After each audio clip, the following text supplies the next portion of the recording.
자, 반갑습니다. 자, 고생하시고요. 지금 이제 2편, 도시개발법이죠. 제그로 170쪽입니다. 자, 공부 열심히들 하고 계시는데, 건강들 주의하시고요. 예, 제가 좀 감기에 들어갔고, 약간 목소리가 안 좋습니다. 이해 바랍니다. 자, 2편, 도시개발법입니다. 도시개발법, 개발되지 않은 곳을 새로 도시로 개발한다. 그래서 신도시 건설에 대한 법입니다. 근데 이제 신도시 건설 그러면은 우리는 이제 보통 이제 주거단지를 많이 떠올리시게 되는데, 그게 이제 대부분이긴 합니다만 꼭 주거 목적으로만 한정되어 있는 거 아니고요. 새로운 산업단지나 그런 새로운 개발을 하는 게 도시개발법입니다.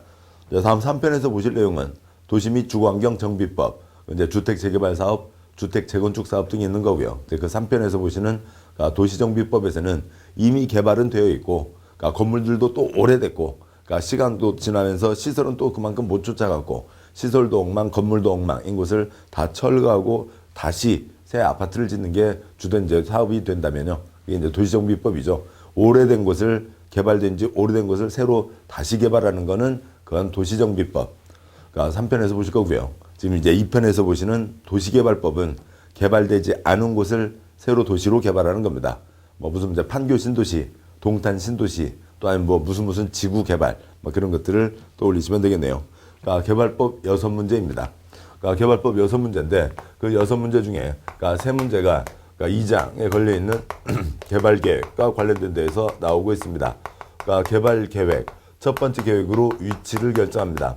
한번 개발해놓고 나면 다시는 돌이킬 수가 없는 거죠. 신중하게 하라고요. 그에 대한 여러 가지 내용들이 있습니다. 6문제 중에, 그동안 통계로 보면 이제 2문제가 사업 진행 중에 환지 방식으로 사업을 하게 되는 게 있습니다. 환지 방식에 대해서 6문제 중에 2문제고요. 일선에서는 이 개발법을 환지법 이렇게도 부릅니다. 환지가 개발법의 중심입니다. 그다음에 이제 수용 방식이나 기타 내용에서 어느 한 문제가 나오게 되는 거고요. 개발계획. 근데 이쪽 내용이 약간 좀 어려운 게 원칙이 있고 그거에 대한 또 예외가 있습니다. 그리고 그 예외에 대한 예외가 또 있어요. 그래서 이런 대목들이 어렵습니다.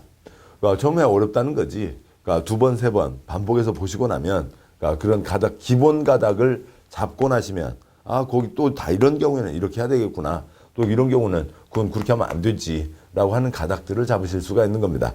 그래서 그냥 그대로 외우시는 것보다도 3번, 5번 들으셔서 내용들을 이해하시고 또 2번째로 더 중요한 거는 각각 계속 새로 나오는 단어마다 소리를 내셔서 내 혀로 소리를 내고 내 귀로 듣고 그래서 단어를 외워야 그 다음 내용이 이해가 되는 거죠. 그것들을 주의하시면서 가시면 되겠습니다. 먼저 목차 보시면 1장 총론, 2장 개발계획으로 도시개발구역 지정한다. 첫 번째 계획으로 위치를 결정하죠. 3장 실시계획 인가, 2번째 계획 설계도 확정하고 사업을 합니다. 4장에 수용사용 방식도 있고 5장에 환지 방식도 있는데 개발법의 환지 방식이 더 중요하다고 말씀드렸죠. 자, 보겠습니다. 다음 이제 1장에 세부적인 내용 들어가시죠. 1장 총론에 먼저 목차 보시면 1절 도시개발사업 시행 방식과 2절 도시개발사업 절차가 있습니다. 먼저 도시개발법 행정청 권한자요. 도시개발구역 지정을 누가 하냐? 친정대교, 시대교, 시댁이죠. 시도지사, 대도시장이 합니다. 개발되지 않은 산토끼 잘 뛰어놀고 꽝 잘하고 있고 아주 소중한 나무 잘 자라고 있는 그런 것을 싹 밀고 거기다가 콘크리트 들이붓겠다라고 하는 결정이잖아요.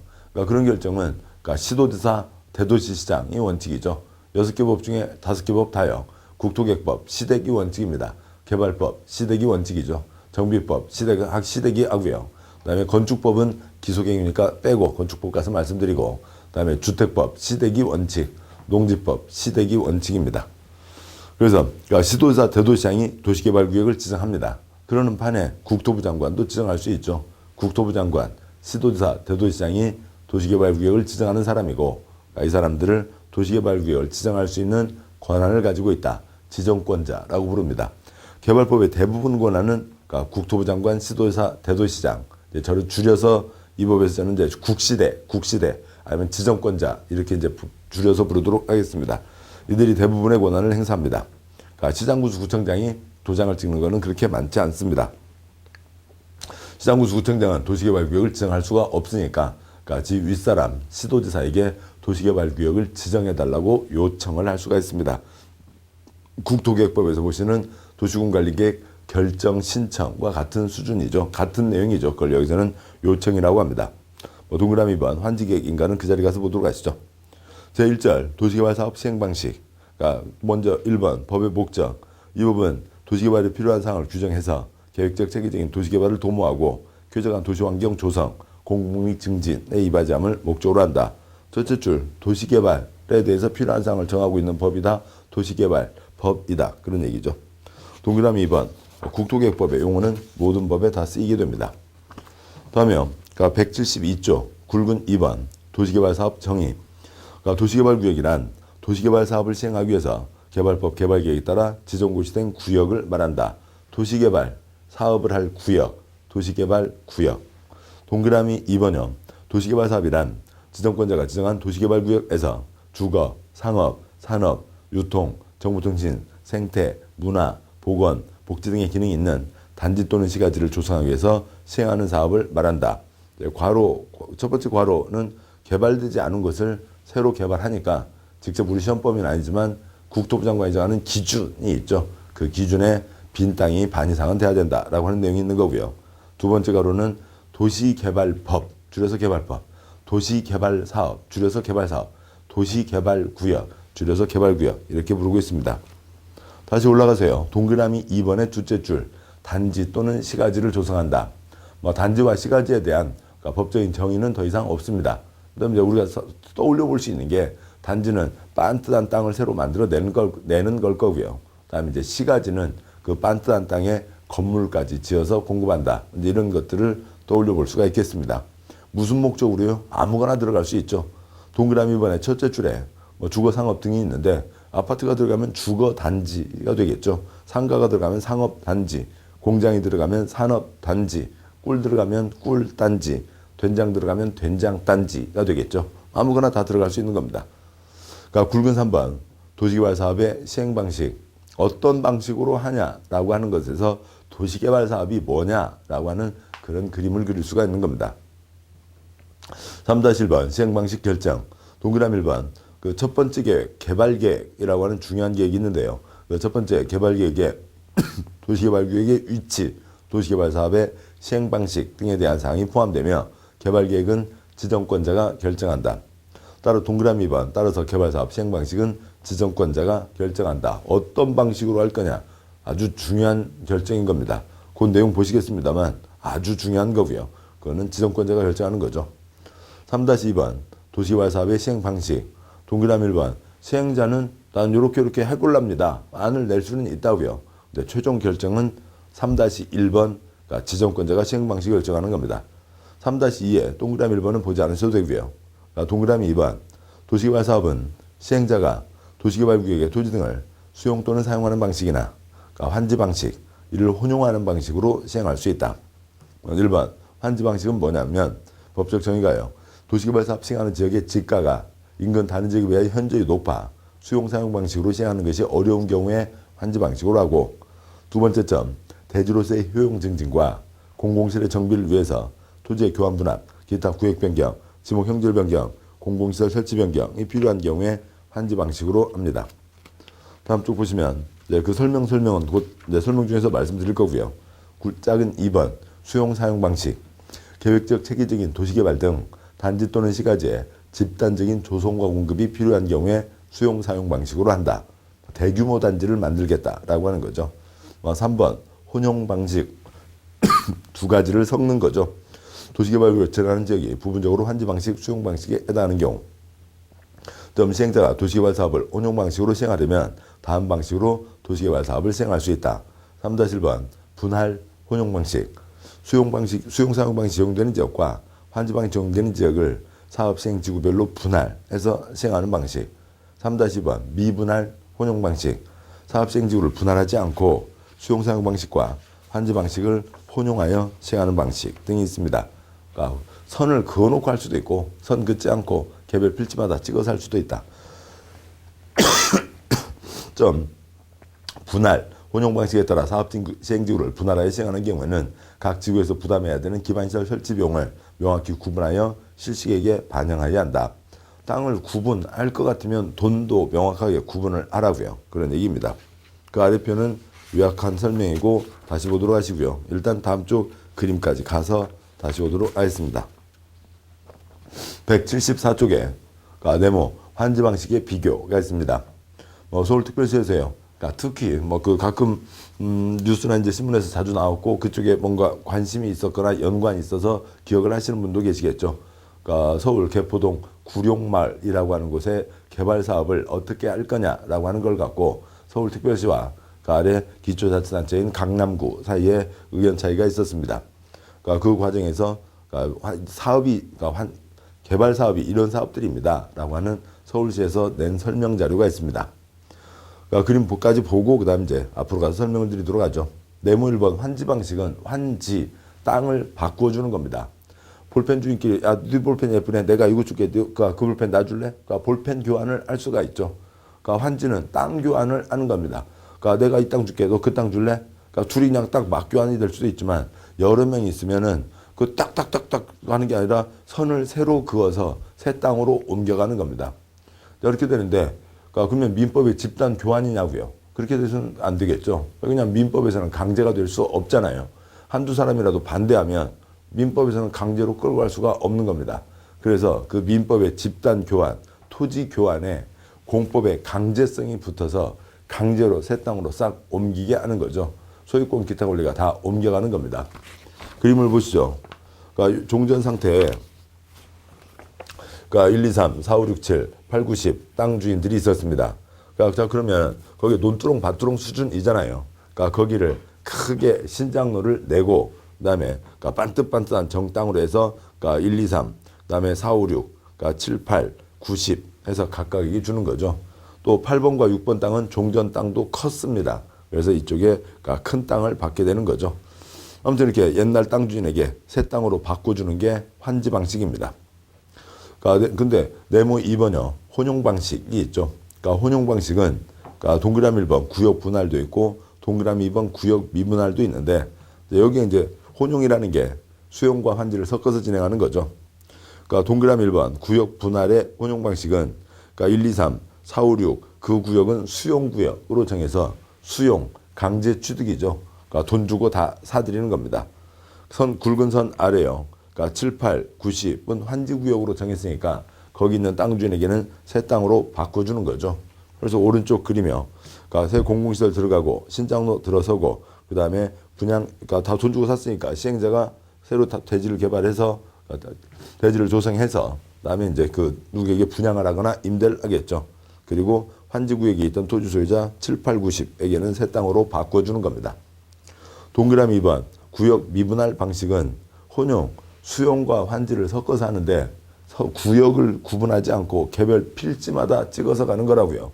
그래서 이 대상 지역을 해서 동그라미 2번 구역 미분할에서 아래 그 왼쪽에 누가 어디게 될지는 처음에는 알 수가 없는 거죠. 정해져 있는 게 아니니까요. 시행자가 찍는 겁니다.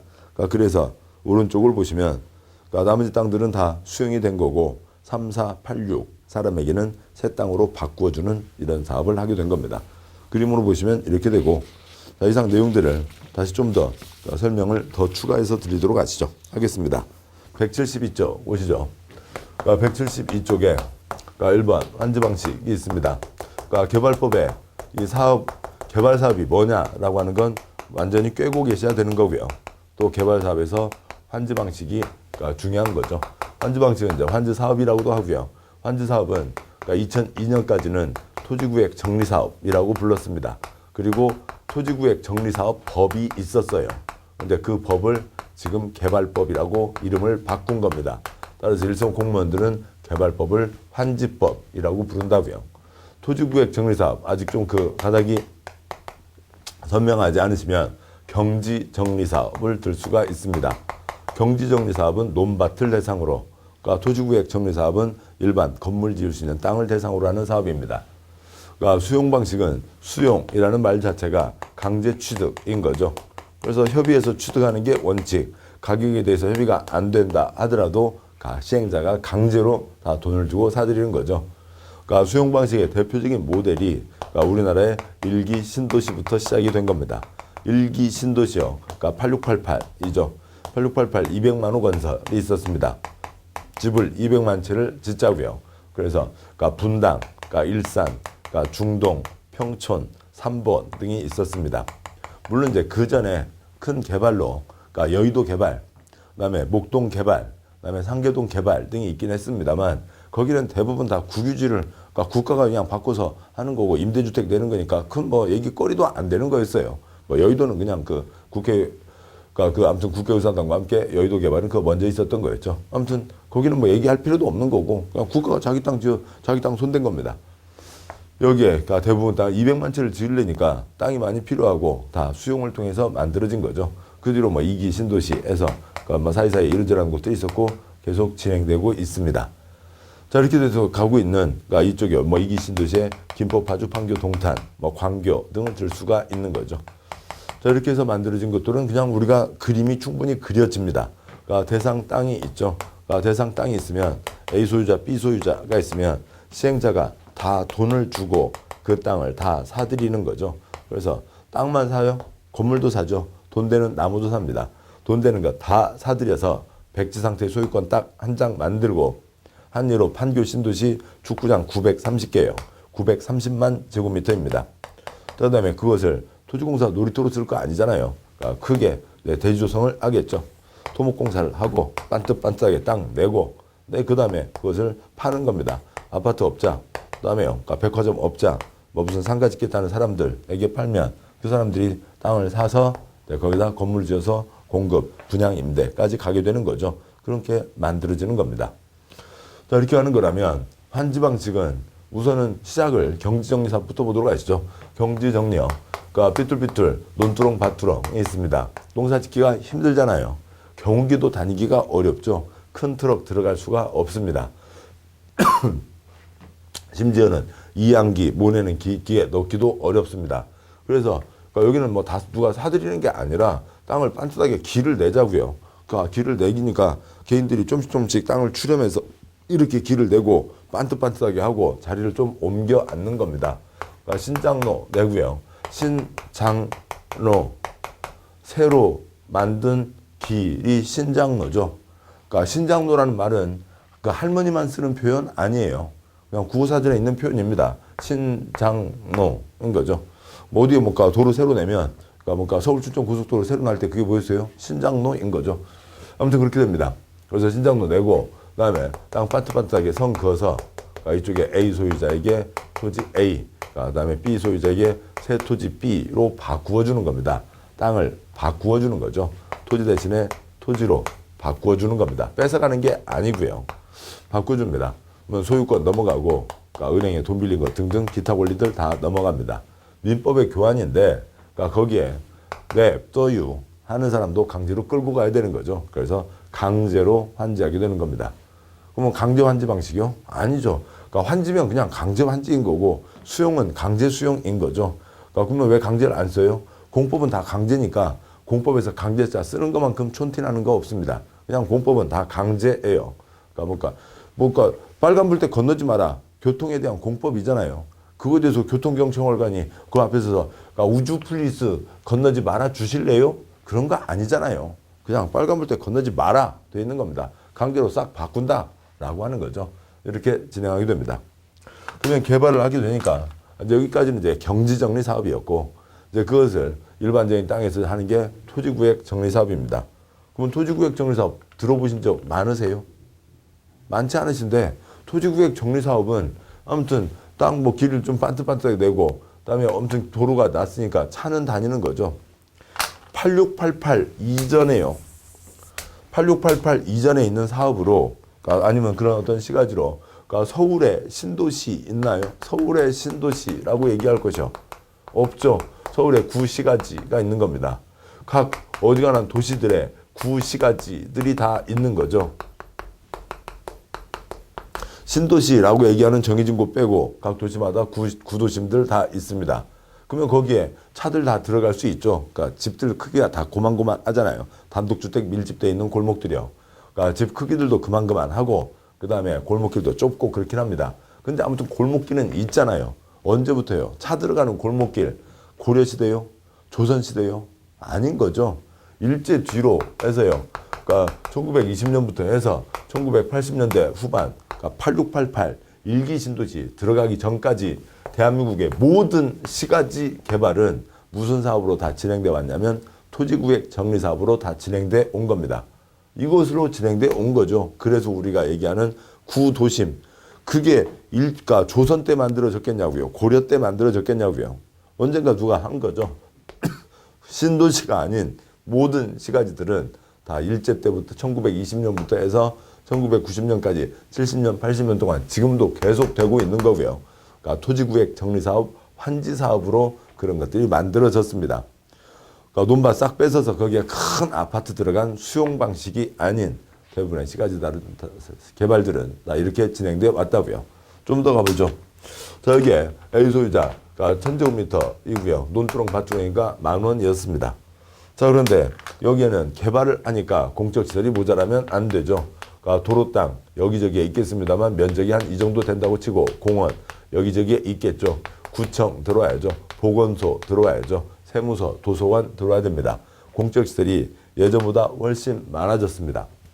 자, 그러면 여기에서 개인이, 그러니까 여기 전체 개인 땅 80, 그러니까 공적인 땅 20이 있었다고 치죠. 공적인 땅이 많아집니다. 60이요.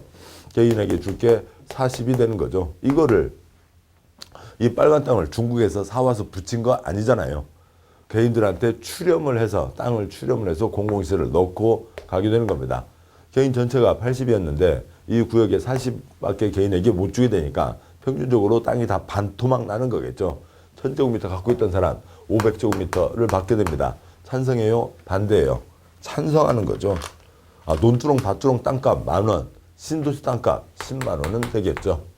1,000만 원짜리 땅 주인이 5천만 원짜리 땅 주인이 되는 겁니다.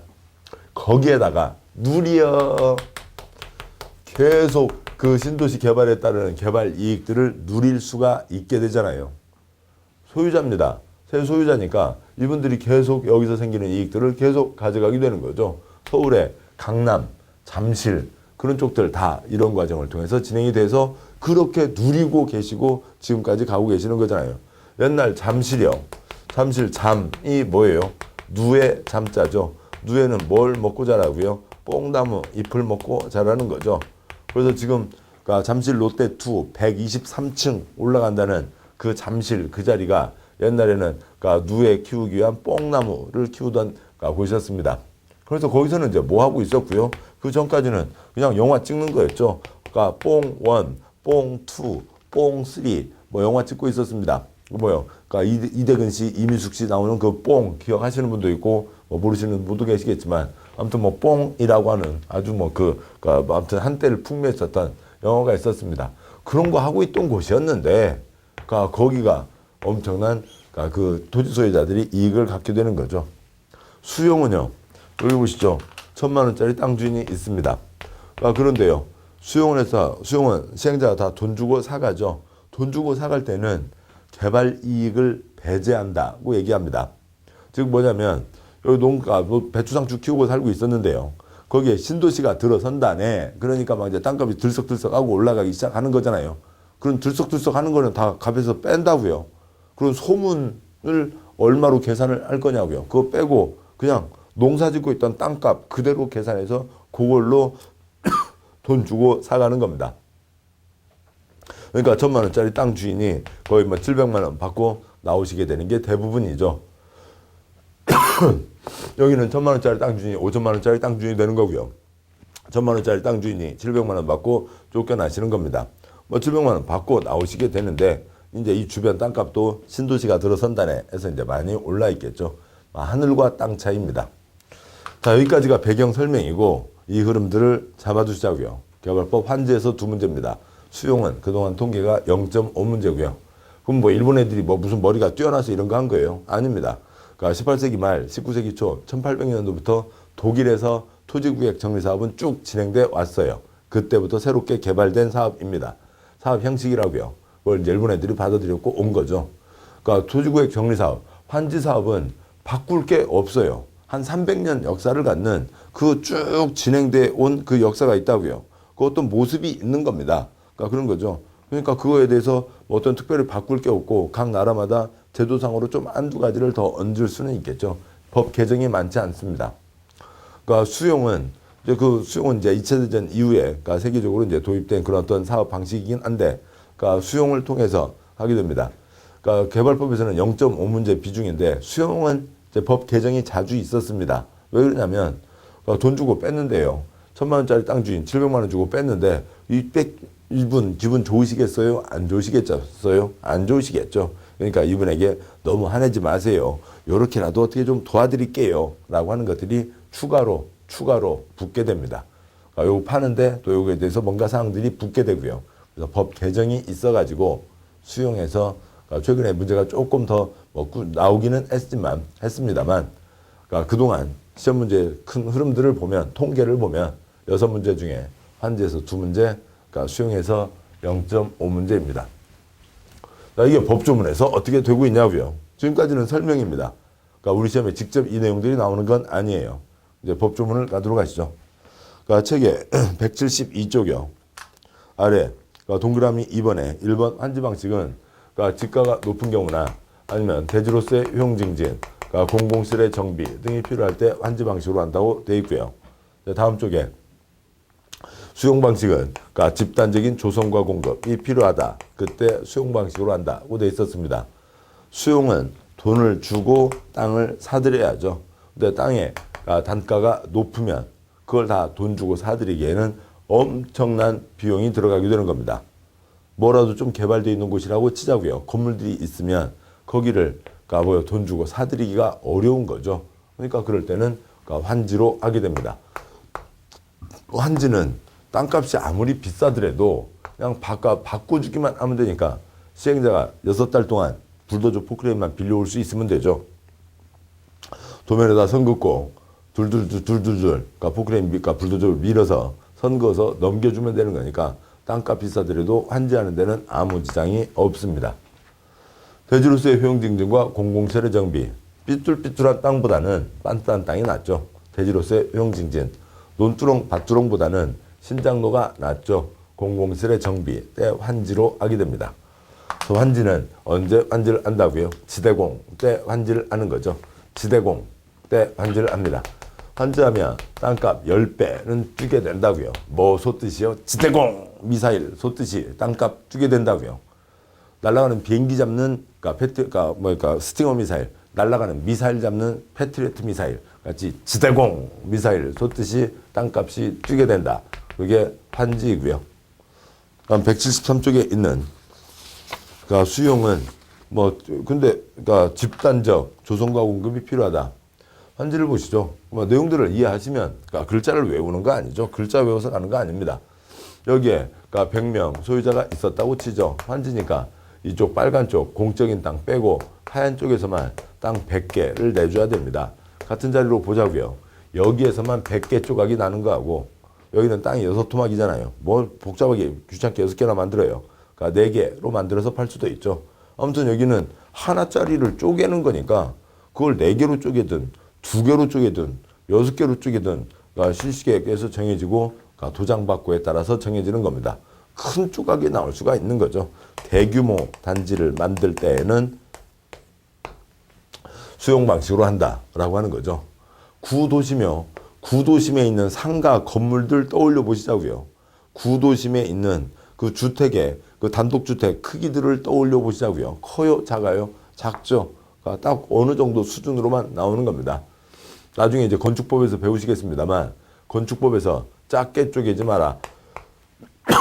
땅은 60제곱미터, 용도에 따라서요. 150제곱미터, 200제곱미터 이상은 나와야 된다. 라고 하는 이것에 어기지 않는 딱 그만큼의 어느 숫자로만 나오는 게 대부분입니다. 근데 여기 수용은 대규모 단지를 만드는 거죠. 판교 신도시, 광교 신도시 집 들어서 있는 땅이요. 아파트 단지 하나의 크기요. 상가 땅이요. 상가 건물의 크기요. 그러니까 그런 것들을 떠올리시면 되겠죠. 아무튼 얘기가 길어졌습니다만 환지와 그러니까 수용과 그 내용의 차이에 대해서는 완전 꿰고 계셔야 됩니다. 1,000만 원짜리 땅 주인, 5천만 원 땅 주인이 되고 계속 누리시게 되는 거고요. 1,000만 원짜리 땅 주인 700만 원 받고 쫓겨나시게 되는 게 수용입니다. 자, 여기까지 보셨고요. 계속 이어서 가시죠. 그러니까 173쪽 아래 표에 뭐 지대공 등 그 내용을 정리한 표가 있었고요. 174쪽 표를 아까 보셨습니다. 그러니까 다음을 보시면 그러니까 175쪽 오시죠. 그러니까 3-3번 도시개발 사업 시행 방식의 변경이 있는데 뭐 시험 나온 적은 한 번도 없네요. 그 아래 표를 보시면 표의 제일 아래줄이요. 토지 소유자에게 이익되는 방향으로 변경할 수 있으나 민간 시행자인 경우 전부 환지 방식으로 변경할 수는 없다. 그러니까 뭐 어디에서 환지를 한다고 그랬습니다. 그래서 1,000만 원짜리 땅 주인들이 와 이제 나는 5천만 원짜리 땅 주인이 되네. 그리고 기대를 하고 그러니까 딸내미 아이고 빨리 사업해야지. 그러면 사업하면 좋겠네. 아빠 그러면 나 빨리 시집 보내줘야 돼. 등등등 뭐 그런 딸내미가 있다고 치죠. 그러니까 수용이면 1,000만 원짜리 땅인데요. 그러니까 그것을 700만 원 받고 쫓겨나는 게 대표적인 예입니다. 여기가 100명. 근데 혼용이라고 하면 50명으로 갈라지는 거죠. 그래서 이쪽으로 갈수록 이익이 되는 겁니다. 환지한다고 하고 있었는데 거기를 이래저래 해서 바꾸겠습니다. 수용으로 바꿉니다. 뭐 딸내미 시집 어떻게 하려고요? 그러니까 여기서 좋아하겠어요? 난리가 벌어지겠죠. 안 됩니다. 이 방향으로 바꿀 수는 없다고요. 이익되는 쪽으로 바꿀 수는 있는 거죠. 이익되는 쪽으로 바꿀 수는 있습니다. 그런데 여기가 민간 시행자인데 여차저차 뭐 대한민국 5칸 건너가면 청와대 아는 사람도 있다는 얘기들이 자주 있고요. 또 아무튼 몇 칸 건너가서 누구 아는 국시대가 있다고 치자고요. 민간 건설업자가 어찌고 저찌고해서 나 이거 환지로 바꿔달라. 어찌고 저찌고해서 이거 환지로 바꿔달라. 그러면 안 된다고요. 그러니까 민간은 그러니까 그 원래 정해진 사업대로 환지로 시작했으면 환지로 가는 거고 혼용했으면 혼용으로 가는 거고 수용해서 혼용까지 가는 건 봐줄 수 있지만 민간이 여차저차해서 환지로 처음에는 아니었는데 그러니까 땅 주인들 떼부자 되는 방법으로 그렇게 변경할 수는 없는 겁니다. 그러니까 민간은 장난치지 마라 그런 얘기입니다. 그러니까 그런 취지인 거고요. 그러니까 다음에요. 그러니까 굵은 4번 순환개발이 있습니다. 순차적 개발과 임대주택 건설이 있는데요.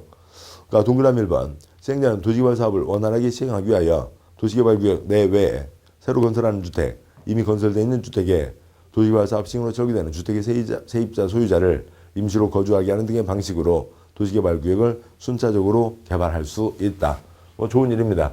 근데 할 수 있다인 거죠. 도시정비법은 해야 한다. 6가지 사업 중에 5가지 사업은 해야 한다. 여기서는 할 수 있다. 왜냐하면 개발되지 않은 곳입니다. 개발되지 않은 곳이니까 그러니까 건물이 많지 않죠. 사람도 그렇게 많지 않습니다. 그러니까 거기를 아는데 그러니까 거기를 한 방에 싹 밀어서 갈 수도 있는 거죠. 큰 지장 없어요. 이렇게 할 수도 있다고요. 그런데 몇몇 사람들 아무튼 그래도 사람은 계시는데 대한민국 어디라도 사람은 살고 있잖아요. 한 방에 싹 밀게 되면 그러니까 이쪽 분들 어디가 새로 들어갈 때까지 생활의 근거지를 옮기셔야 되잖아요. 잠시로 사는데 뭐 어려워집니다. 그러니까 대상 구역이 있으면 이 대상 구역에 여기를 1구역으로 정해서요. 그래서 1구역만 먼저 사업을 합니다. 1구역만 철거를 하고 그러면 1구역에 계시는 분만 나오시면 되잖아요. 나머지들은 그대로 계시는 겁니다. 그러니까 이분들만 살 수 있는 집을 마련해 주고 여기 안에 있거나 바깥에 있거나 여기 안에 있거나 바깥에 있거나요. 그래서 이분들 나와서 살 수 있는 집 마련해 주고 그다음에 뭐 이거 1구역도 이것도 좀 큰가요? 그러면 여기까지 끊어서 1구역이요. 그렇게 해서 하고 그다음에 1구역 이제 아파트 들어서면 이분들 들어가시고 2구역 분들도 들어가시고 2구역 철거를 하고 그렇게 해서 순서대로 끊어서 사업을 하게 되면 훨씬 사업이 부드러워지는 거죠. 사람들이 아주 급격하게 옮겨가지 않아도 됩니다. 그런 식으로 하면 훨씬 이분들이 살기가 편해지시는 거죠. 그래서 1차 개발, 2차 개발, 3차 개발 순차적으로 해갈 수도 있다. 근데 좀 비용이 훨씬 더 많이 들겠죠. 왜냐하면 수도 파이프, 가스 파이프만 생각해 보자고요. 그냥 싹 밀어서 파이프 한 번에 들어가면 되는데 여기만 하고 여기는 지금 옛날 집이잖아요. 그러니까 여기에 임시 파이프 들어가고요. 그다음에 여기 옛날 집이잖아요. 그러니까 새로 있었던 임시 파이프 들어간 거하고 여기 공사하면서 공사 끝내고 그 임시 파이프하고 또 임시로 연결을 해야죠. 여기 하고 나서 그 임시 파이프 연결한 걸 이제 다 걷어내고 새 파이프가 들어가야 되는 겁니다. 일이 훨씬 복잡해집니다. 사람이 많지 않으니까 한 방에 밀 수도 있고 순차적으로 개발할 수도 있다. 동그라미 2번. 시행자는 도시개발 사업에 따른 세입자 등의 주거 안정을 위해서 개발 계획의 한 항목인 주거 생활시대 조사, 주택 수요, 조사 결과를 고려해서 임대주택 건설 용지를 조성 공급하거나 임대주택을 건설 공급하여야 한다. 임대주택은 건설 공급하여야 합니다. 왜 그러냐면 대한민국 국민이요. 식구 누구의 이름으로 누가 됐든 간에요. 뭐 어머님이 되셨든 아니면 딸이 됐든 누구의 이름으로 집 한 채 있으면 대한민국 상위 54%입니다. 식구 다 톨톨 털어서 집 한 채 없는 분이 대한민국 46%예요. 그래서 뭔가 사업을 할 때 임대주택 지어야 된다라고 하는 건 기본 사항입니다. 관련 주문은 거기까지 깊게 간 적이 없고요. 다음에 177쪽에 5번 도시개발사업 시행자에 대한 사항이 있습니다. 자, 칠판 이쪽으로 가서 보도록 하시죠. 먼저 아까 보셨던 별도의 내용으로 환지와 수용 그 그림은 이제 떠올리신다고 치고요. 공법에 행위주체가 있습니다. 공법의 행위주체는 네 가지가 있는 거죠. 그러니까 국가, 그다음에 지방자치단체, 그다음에 공기업, 민간이 있습니다. 그러니까 공법의 행위주체는 국가, 지방, 공기업, 민간이 있고 우선 굵은 5번에 하나, 둘 옆으로 표요. 옆으로 5칸 중에 네 번째 칸 여기다 대면 국가와 지방은 행정청이고 그다음에요. 그러니까 이쪽 공기업, 민간은 행정청이 아닌 자죠. 다음에 5번째 칸이요. 여기다 대면 국가, 지방은 공적인 업무를 하시는 분이잖아요. 공무원이고 공기업은 준공무원, 공적인 일을 하라고 국세, 지방세에 넣어서 만든 회사인 거죠. 여기까지는 알고 계셔야 되고 국토개혁법에서도 여러 번 말씀을 드렸습니다. 여기까지는 문제가 없어요. 그냥 그러면 이렇게 네 가지로 가면 좋겠는데 각 법에서 그것들을 이제 이리저리 표현들을 바꾸고 있는 겁니다. 국가, 지방을 1번으로 쓰고 있고요. 공기업을 2, 3, 4 세수로 나눠서 쓰고 있고 민간을 5번부터 11번 그 중간에 9에 2가 있으니까 8가지로 열거를 하고 있는 것 뿐입니다. 그냥 네 가지가 있는 건 기본이죠. 그 다음에 국가는 장관이고요. 지방을 나눠보자고요. 그러니까 지방은 광역지방자치단체와 기초지방자치단체가 있죠. 광역지방자치단체가 누구고요? 그러니까 위치가 특별시, 광역시, 도이고 장들이 특별시장, 광역시장, 도지사이죠. 세종과 제주는 빼고요. 그러니까 얘기 하나 안 하나 똑같습니다. 그다음에 기초지방자치단체로 도 아래 시와 군이 있고, 그러니까 특별시, 광역시 아래 구가 있는 거죠. 그래서 시도지사, 시군구가 있습니다. 시 중에서 인구 50만 이상의 시를 대도시라고 부르는 거죠. 여기까지는 됐고요. 첫 번째 칸, 다음에 두 번째 칸까지를 보셨습니다. 다음에 세 번째 칸이요.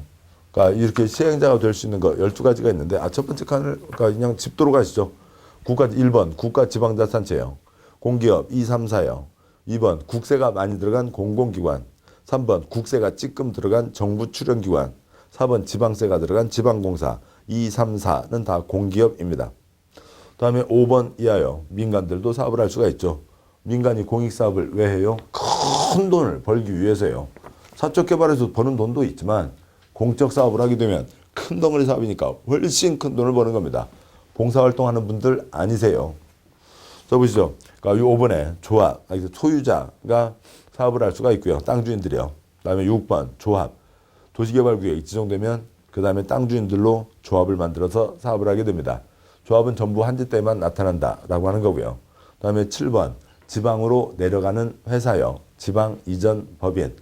뭐 서울의 남산자락의 단국대학교, 그러니까 용인과 천안으로 내려갔습니다. 그러면 그 자리에다가 아파트 짓게 해준다고요. 그 자리에다가 개발 사업을 하게 해준다고요. 뭐 아파트 짓으니까 사람들이 또 바글바글요. 그렇지만 옛날 대학교 바글바글보다는 훨씬 조용한 동네가 된 거예요.